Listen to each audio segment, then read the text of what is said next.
एक छोटे से कस्बे में अर्जुन नाम का युवक रहता था। बचपन से ही वह समझदार और तेज दिमाग का था, लेकिन जैसे जैसे बड़ा हुआ उसके अंदर एक छुपा हुआ रावण जन्म लेने लगा। अहंकार, लोभ और स्वार्थ का रावण।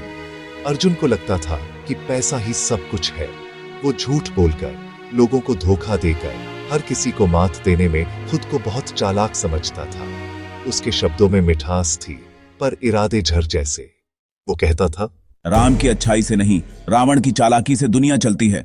धीरे धीरे उसका कारोबार बढ़ने लगा। गांव से लेकर शहर तक लोग उसे सफल आदमी मानने लगे, पर कोई नहीं जानता था कि उसकी सफलता की नींव धोखे और दूसरों के दुखों पर टिकी थी। एक दिन उसके साथ काम करने वाला रवि, जो बहुत ईमानदार था, उसने कहा, भाई, झूठ के सहारे बनी इमारत ज्यादा दिन नहीं टिकती। अर्जुन हंसते हुए बोला, रवि, तुम राम बनो, मैं रावण, लेकिन याद रखना, जीत हमेशा मेरे जैसी चालाकी की होती है। वक्त बीतता गया, पर जैसे रावण का अहंकार उसके अंत का कारण बना, वैसे ही अर्जुन का भी पतन शुरू हो गया। एक दिन अर्जुन की एक बड़ी डील में धोखा हो गया।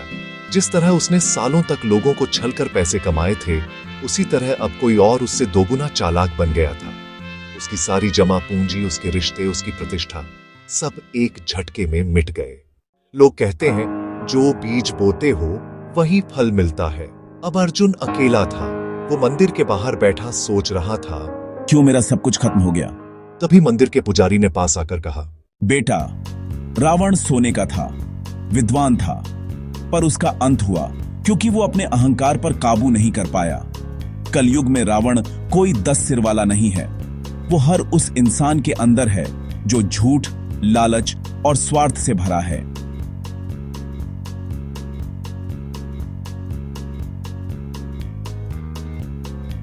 वो समझ गया कि असली जीत दूसरों को हराने में नहीं, खुद के भीतर के रावण को हराने में है। उस दिन से उसने सत्य और ईमानदारी की राह चुनी। धीरे धीरे लोग फिर उस पर भरोसा करने लगे। रावण जलाने से कुछ नहीं होगा अगर अपने अंदर के रावण को नहीं जलाओगे।